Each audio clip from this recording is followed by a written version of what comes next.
அப்புறம் 7th மந்த்ல நாங்க நினைச்ச மாதிரியே அந்த ரெசிஸ்டன்ஸ்னால எங்களுக்கு ஹெச்பி லோ, வாட்டர் லெவல் எல்லாம் கம்மியாக ஆரம்பிச்சதுனால பேபி வெயிட் ரொம்ப கம்மியாக ஆரம்பிச்சிட்டாங்க. ரொம்ப என்ன பண்றதுன்னே தெரியாத சூழ்நிலையும் இங்கேயே தான் கண்டினியூ பண்ணிட்டே இருந்தோம். வேற எங்க செகண்ட் ஒப்பீனியன் போறது அந்த மாதிரி எந்த தாட்டுமே இல்லை. இங்கேயே எல்லாமே முன்னாடியே சொல்லிட்டே இருந்தாங்க. அது மாதிரி எவ்ரி செக்அப் போயுமே எல்லாமே ஃபுல்லா ஸ்கேன் பண்ணி அதுக்கான எல்லா டீட்டெயில்ஸுமே மேம் வந்து கரெக்டாக கொடுத்துருவாங்க. எல்லா டைமுமே நம்ம பிளட் டெஸ்ட் ரிப்போர்ட் கொடுத்துட்டு போனாலுமே எல்லாமே கால் பண்ணி எல்லாமே முன்கூட்டியே இன்ஃபார்ம் பண்ணிடுவாங்க. எதுக்காகவுமே நம்ம அடுத்து வர வரைக்கும் அடுத்த செக்அப் வரைக்கும் வெயிட் தேவையில்லை.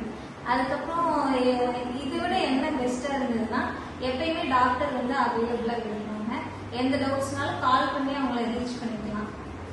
அவங்க இல்லாட்டினாலும் டைரக்டா ஸ்டாஃப் நர்ஸ் யாருனாலும் கண்டிப்பா ஹாஸ்பிட்டல்ல எப்பயும் அவைலபிளா இருக்கனால ஈஸியா கன்வே பண்ணிக்கிறது ரொம்ப வசதியா இருந்ததுங்க.